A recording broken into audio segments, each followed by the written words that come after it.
Bonjour à tous et bienvenue dans cet épisode numéro 2 du Swing Studio. J'ai été très content des retours qui ont été faits sur le premier épisode qui a priori, en ayant donc introduit des notions telles que le cercle que nous voulons réaliser avec un club et en essayant donc de produire un swing symétrique pour y arriver, nous avons vu l'importance des mains et le fait que les mains ne nous permettaient pas vraiment d'adhérer à une symétrie parfaite et qu'il fallait donc il nous fallait faire quelques petites concessions. Aujourd'hui, nous allons poursuivre dans ce sens-là.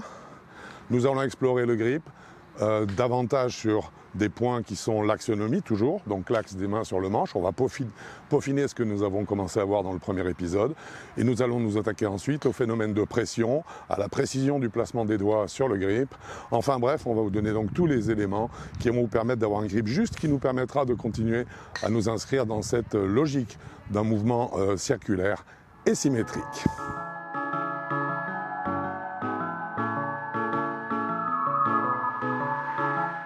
Alors, ce qu'il faut bien comprendre, c'est que le meilleur grip du monde ne vaut rien à partir du moment où ce grip est pris sans tenir compte d'un placement square de la face du club. Alors, au fil de ces épisodes, nous allons évidemment évoquer la question de l'alignement qui est fondamentale dans le jeu de golf. Mais déjà, aujourd'hui, en attaquant le grip, il nous faut réaliser une chose. C'est que si ma face de club est square, par exemple, dans le cas où je veuille faire que ma balle soit percutée vers les drapeaux qui sont alignés devant moi, il faut donc que son tranchant inférieur soit dirigé perpendiculairement à la ligne d'objectif qui va me mener vers le drapeau que je vise. Ça, c'est une évidence. Il se trouve que lorsque ma face de club est donc parallèle à la perpendiculaire, qui est ma ligne d'objectif, eh bien, je me rends compte, sans avoir, je dirais, particulièrement fignolé mon alignement et mon placement de corps, je me rends compte qu'en projetant cette perpendiculaire devant moi, au bout d'un moment, elle se transforme en verticale. Cela signifie que si le tranchant de mon club reste vertical pendant que je prends mon grip, eh bien, c'est bon, mon grip est en train de se prendre par rapport à un club square. De la même façon, il est évident, mais attention, ce sera un moyen de contrôle que nous utiliserons en fin de séance. Nous réalisons que si le tranchant inférieur du club ici n'est pas vertical, mais qu'il est comme ceci ou comme ceci, ce qui est plus rare, mais souvent comme ceci, on le voit souvent, eh bien cela signifie qu'en réalité la face de club est orientée à gauche et que même si j'ai le meilleur grip du monde, cette balle partira à gauche. Donc, tout l'entraînement que vous ferez dorénavant, eh bien ça va être fait en gardant un club dont le tranchant est vertical. Et ça, c'est très simple. Lorsque vous positionnez devant vous, vous le mettez à la verticale et vous allez apprendre, dans la plupart des cas en tout cas, à gripper votre club en gardant ce club en l'air et non pas en le posant au sol. On aura besoin de le poser au sol, mais ce qu'il faut d'une façon générale, c'est à la verticale, vérifier qu'il est toujours vertical justement. Et pour que vous n'en ratez rien, je vais enlever le gant. Mais ça aussi, on en reparlera tout à l'heure. Ce que nous avons vu dans la saison 1, c'est que nous rechercherions de toute façon un placement des mains qui soit aussi symétrique que possible. Ce que l'on va faire tout de suite maintenant, c'est qu'on va s'attaquer dans le détail à cela pour arriver vraiment à avoir quelque chose de très précis et surtout pour que vous ayez les sensations que vous devez avoir. Dans un premier temps, nous l'avons vu, le club gardera un tranchant vertical, c'est la loi essentielle pour conserver un grip juste. La main gauche, pour un droitier toujours, n'oubliez pas, je suis droitier et la plupart d'entre vous également.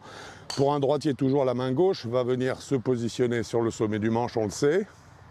Attention par contre, nous recherchons une symétrie dans le placement des mains, c'est ce que nous avons vu dans le premier épisode. Nous avons recherché donc un placement symétrique. Mais si je regarde véritablement et précisément la façon à laquelle mes mains reposent lorsque mes bras tombent naturellement, eh bien je me rends compte qu'en fait mon positionnement naturel, lui, ne me permet pas d'avoir vraiment des mains face à face. Chez moi, elles ont tendance à être plutôt orientées vers l'intérieur. C'est mon placement naturel, il est symétrique.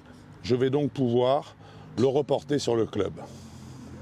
Si votre placement naturel au repos amène vos mains à être parfaitement comme ceci, c'est merveilleux. Vous avez déjà, je dirais naturellement, un placement qui se propose totalement symétrique. Revenons à mon problème, à ma question. Je vais positionner ma main gauche en haut du manche. Ici, pour ce qui est de la longueur de la prise du club, nous le savons, nous l'avons vu déjà dans un épisode de 100% swing. Le bout du club doit se retrouver exactement ici, au bout de l'arrière de cette partie charnue de la main gauche. Mon pouce reste sur le dessus du manche.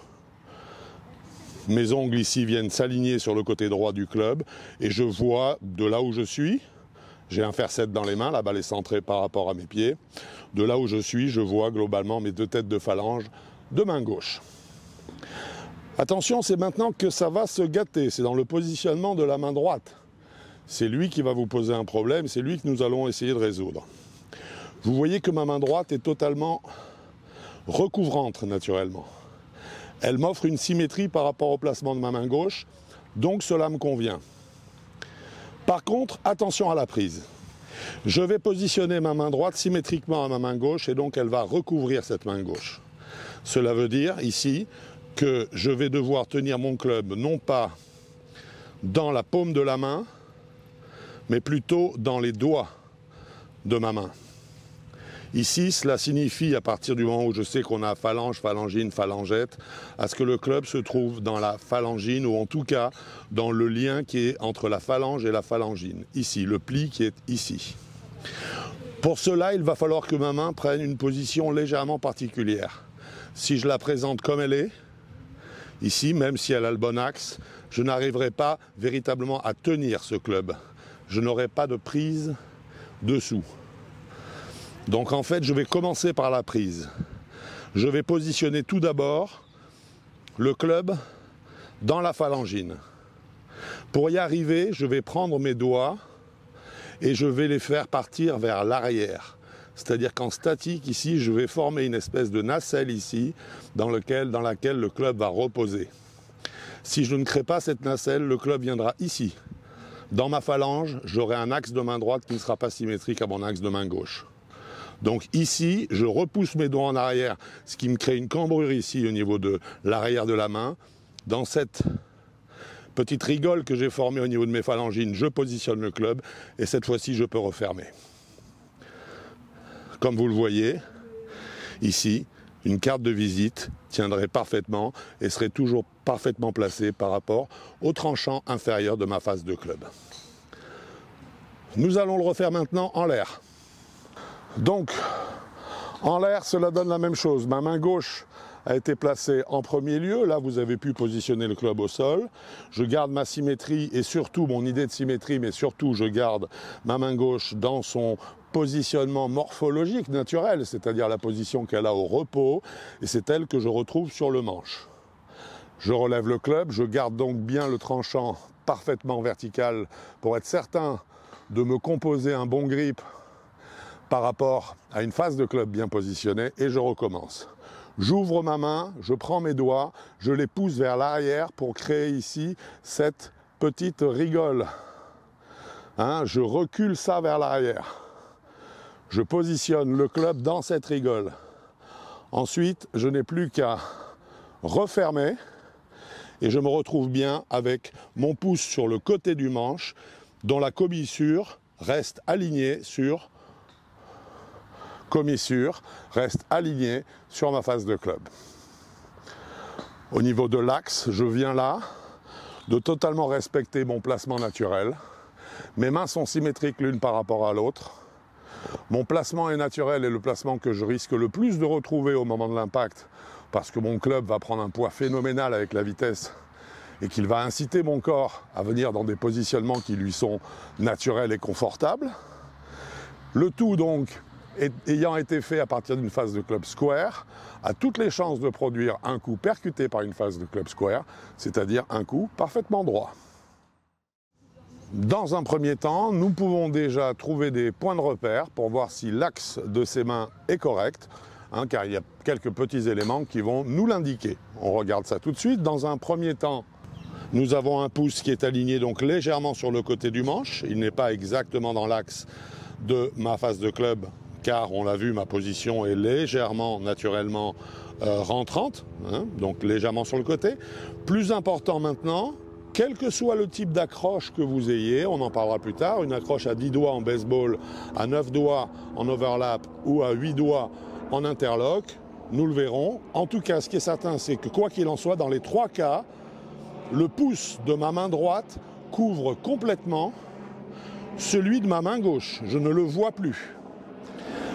Important également, je ne vois aucun des doigts, ou en tout cas des ongles, de ma main droite. Ici, dans un placement faux, je vois les ongles de ma main droite. Dans le placement que je propose et qui est le placement logique, cette fois-ci, aucun ongle de la main droite n'est visible. Le pouce et index de la main droite forment, toujours pour un droitier, forment bien une pince dont la commissure reste orientée vers ma face de club, ça nous sommes d'accord. Mais ici, je réalise que la surface de contact de mes mains et mes doigts autour du manche est complète. Nous allons aborder ensuite le problème de la pression des doigts. Donc elle est complète ici, ce qui fait que le club repose sur cette partie qui chez moi, vous le voyez à force de taper des balles, c'est légèrement déformé. Donc le pouce est bien sur le côté du manche, jamais sur le dessus du manche, ou bien cette zone-là n'est plus sous mon contrôle. Ma prise est donc moins parfaite, moins complète qu'en formant cette pince entre le pouce et l'index. Alors avant d'aller plus loin donc dans le détail de ce grip, nous allons parler un petit instant de latéralité. Pour ça, je me suis doté d'un grip de test plus facile à manier et qui va nous expliquer un petit peu, qui va nous permettre d'illustrer de quoi il s'agit. Alors la latéralité, qu'est-ce que c'est? La latéralité, c'est de savoir si un côté du grip, à savoir la main gauche ou la main droite, doit-elle être plus forte ou moins forte que l'autre. Nous avons tous reçu un enseignement du golf relativement classique, je parle là pour les joueurs les plus anciens parmi vous, et à l'époque on nous disait toujours c'est la main gauche pour un droitier toujours, hein. Main droite pour un gaucher, main gauche pour un droitier, dans lequel le joueur va mettre le plus de pression, oui. Et par contre c'est avec la pince formée par le pouce et l'index de la main droite, oui, qu'il va créer de la vitesse. Donc en gros, nous avions 2 points de pression qui étaient ici l'arrière du club gauche, et ensuite les premiers doigts de la main droite. Dans la réalité, malheureusement, il s'agit en fait d'un point technique qui est complètement dépassé. Hein, c'est-à-dire qu'aujourd'hui, sur le circuit, à l'heure actuelle, à l'heure où nous parlons, il n'y a plus de joueurs qui, quelque part, s'astreignent à respecter justement une latéralité. Dernièrement, je lisais un article technique et une interview de McIlroy, qui disait clairement que lui est un pur droitier et qu'il avait retrouvé du toucher lors d'un tournoi récent, justement en augmentant encore la pression de ses doigts agiles, donc du côté droit, en limitant au maximum celle du côté gauche.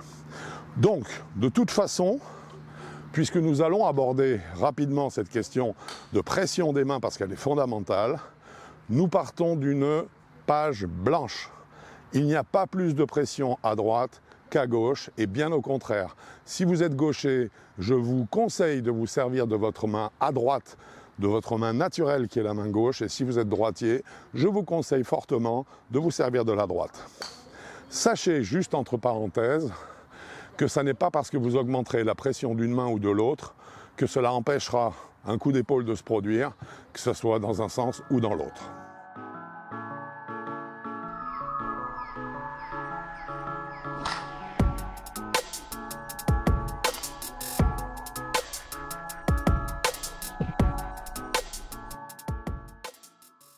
Nous abordons à présent un point qui est fondamental lorsqu'on parle de grip, il s'agit de la pression des mains.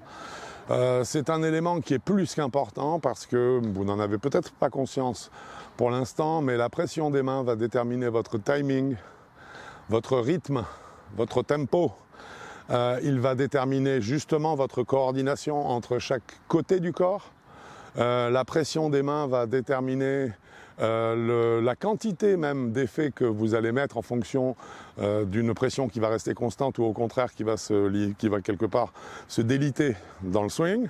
Nous allons voir que les problèmes de pression sont le berceau d'un paquet de fautes, d'un nombre très important de fautes. Et donc nous allons essayer déjà d'aborder la question intelligemment. Pour comprendre la pression des mains sur le club, il faut déjà comprendre quelle est la contrainte. La contrainte, c'est simplement de faire que le club ne vous échappe pas, tout simplement. Mais ça n'est pas de le faire à un point où il ne vous échappe pas, mais où vous bloquez totalement les articulations qui y sont rattachées. Et là, je parle bien évidemment de l'articulation des poignets, car il n'est pas question ici de confondre le grip, qui est le placement des mains, oui, que la main est un organe préhensile, et le poignet, oui, qui lui est une articulation. Hein. Ce sont deux choses différentes que nous allons traiter de façon totalement différente également. Toujours en ce qui concerne les mains, le principe est simple. Nous avons un club qui va prendre un poids relatif terrible avec la vitesse. Quand je vais le lancer, il va se mettre à peser lourd. Pourquoi? Parce qu'il prend de la vitesse, hein, tout simplement. Et donc ce club va créer une attraction sur mes mains, une traction pardon, sur mes mains. Et cette traction, il va falloir que j'y résiste. Alors en fait, la question totale de la pression nécessaire des mains sur le club au golf se résume juste à un principe.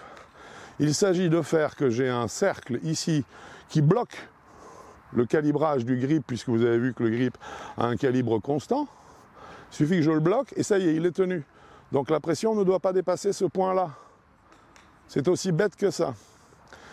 Cette question est particulièrement bien traitée par mon confrère Dave Tuttleman dans un article qui est malheureusement totalement en anglais et qui est très technique, hein, où il explique que le grip doit se résoudre uniquement à cette notion de calibrage de grip qui est supérieur au calibre d'un cercle de force qui va lui empêcher simplement de sortir. Oui. Cela signifie en fait, je vous signale au passage que c'est pour ça que cet angle ici qui fait que le grip se rétrécit, oui, il est légiféré. Hein, on n'a pas le droit d'avoir un grip dont l'angle serait grand comme ça pour venir ici. Pourquoi? Parce que justement, le grip serait d'office bloqué par le cercle que je vais former avec l'arrière de ma main gauche. Ouais, et donc ce serait trop facile. Donc pour corser un petit peu les choses, eh bien St Andrews a limité le cône que peut prendre le grip, hein, de façon à obliger le golfeur à un petit peu plus d'effort. Alors cela signifie simplement qu'il faut que je crée un cercle avec mon petit doigt de la main gauche et que lui reste résistant pour que le calibre du grip lui soit supérieur et qu'il ne puisse pas sortir. Voilà, c'est tout. C'est aussi simple que ça. Une fois que mon, entre guillemets, mon cercle de force ici par le petit doigt est en place, mes autres doigts restent totalement, je dirais, disponibles et totalement agiles, hein, afin de pouvoir appliquer diverses pressions, bien sûr, sur cette tête de club, ou ce shaft, ou ce grip, selon votre type de jeu. Par ailleurs, hein, si nous restons sur, je dirais, une échelle qui est souvent utilisée, hein, que tout le monde connaît, sur une échelle allant de 0 à 10, 0 étant je ne tiens pas le club, 10 étant je le broie, la bonne pression de cette partie, ici, serait peut-être de 6, et le reste, tous mes autres doigts, sont d'une pression qui doit être équivalente à 4. C'est-à-dire pas grand-chose, hein, car le club doit rester vivant et je dois rester sensible, hein, aux informations qu'il va me donner. Alors, on l'a dit, cette pression, donc, juste ici, de quoi tenir le bout du grip pour que son calibre soit bloqué. Les autres doigts sont en pression 4, donc très peu de pression. Attention cependant, pour un droitier toujours, de ne jamais affaiblir la prise pouce et index main droite. Je vois très souvent des joueurs qui laissent juste reposer leurs doigts sur le grip, là, comme ça, de façon, en fait, à très peu solliciter leur musculature, parce qu'ils se disent que moins ils la solliciteront ici, moins ils auront tendance à utiliser leur côté droit et leur épaule droite dans le swing. Oui. Mais du coup, ce qu'ils font, c'est que n'ayant pas de tenue ici, eh bien, ce qu'ils font, c'est qu'ils ont un club qui, lui, facilite l'ouverture, hein, son ouverture pendant le swing, mais par contre, ils n'ont pas de point d'appui ensuite pour venir justement, eh bien, la rattraper, cette ouverture, pour revenir à un club square. Donc, s'il vous plaît, ne relâchez plus pouce et index à l'adresse sur votre main droite. Ça se paye à l'adresse, ça se paye dans le backswing, ça se paye au sommet du backswing où les mains ne restent plus en contact, et ça se paye bien sûr à l'impact, parce que le résultat est là. Concernant cette pression encore, n'oubliez pas qu'elle est généralement le reflet de votre stress mental. Plus vous allez être sous pression, plus vous aurez tendance à serrer le grip. Plus vous serrerez le grip, moins vous serez performant et moins vous aurez de feedback, donc de sensations quant aux fautes que vous aurez pu commettre en frappant justement ces balles. Donc surtout, si vous êtes sous pression et que vous jouez une compétition, respirez, apprenez à détendre vos bras. Ne venez jamais vers la balle avec une attitude conquérante en vous disant « je tiens ce club et je vais lui montrer ce que je sais faire ». Pas du tout. Restez très relâché. Il y a un exemple que je prends souvent lorsque j'en discute avec des amis golfeurs. Ce sont les concours de drive. Avant, dans les années 80, pendant que je jouais, 90, pendant que je jouais des compétitions professionnelles, il y avait régulièrement des concours de drive qui étaient au programme des tournois qui généralement se déroulaient la veille. Alors à l'époque, je frappais très fort et donc je m'y inscrivais assez souvent. Je n'avais jamais peur d'un concurrent qui se présentait devant la balle tout en muscles, en tension, et où on sentait que vraiment il voulait impliquer totalement sa masse musculaire, sa force dans le coup. Ça ne me faisait pas peur. Par contre, je me méfiais beaucoup plus des joueurs qui venaient et que je trouvais très relâchés, très décontractés, qui avant de frapper leur premier drive, toujours dans une recherche, une perspective de distance maximale, étaient justement particulièrement relâchés. Ce sont eux les dangereux. Donc devenez un dangereux, ouais, arrêtez de trop serrer le club. Voilà, cette première vidéo concernant le placement détaillé du grip est dorénavant terminée. Alors, il y a d'autres points qui sont bien sûr abordés concernant toujours le placement des mains sur le manche, mais je ne voulais pas que vous ayez en fait une somme d'informations qui ne soit pas assimilable entre chaque épisode. Donc nous poursuivrons bien sûr l'étude du grip dans l'épisode suivant. D'ici là, j'espère que cet épisode vous aura plu. Bien sûr, nous nous retrouvons bientôt sur le Swing Studio. Et d'ici là, bien sûr, je vous dis bon golf à vous. Au revoir.